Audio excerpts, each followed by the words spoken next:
بسم الله الرحمن الرحیم. جبلت القلوب على حب من احسن الیها و بغض من اساء الیها.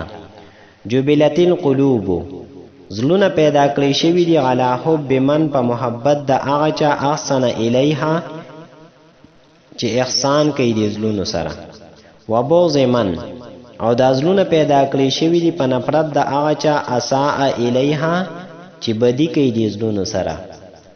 په دې ضرب المثل کې د زلونو کیفیت او حال بیان کړی دی او دی ویلي دي چې د انسان زړه دا د هغه چا سره محبت کوي څوک چې ورسره نیکي کوي، څوک چې ورسره بدي کوي هغې نه نفرت کوي او هغې سره بغض ساتي.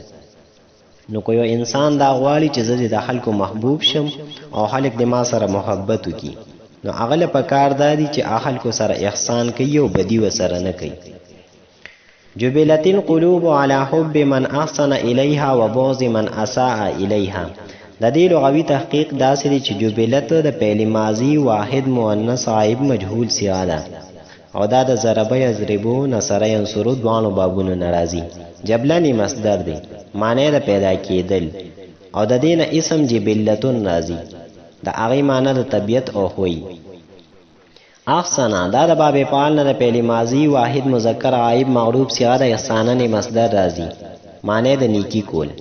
اساء دا د باب فعل نه د فعل ماضي واحد مذکر غایب مغروب صيغه د اساءتن مصدر راځي، معنی د بدی کول. اساء په اصل کې اسوا او متحرک ما قبل ته حرف صحیح ساکن ناغلی د و حرکت ما قبل حرف صحیح ته نقل کو او پالب بدل کو اساء شو. جبلت القلوب على حب من احسن الیها و بغض من اساء الیها. د دې ترکیب داسې دی چې جبلت القلوب، جبلت فعل مجهول، القلوب د دې نائب فاعل، علی حرف جار، حب مضاف، من اسم موصول، احسن فعل پدی کی هو ضمیر هغه د دې فاعل، الیها کی الی حرف جار ها ضمیر مجرور، جار سره د مجرور نه متعلق شو احسن فعل پورې. فعل سره د خپل فاعل او متعلق نه دا جمله فعلیه خبریه دا صله شوه د من اسم موصول لپاره.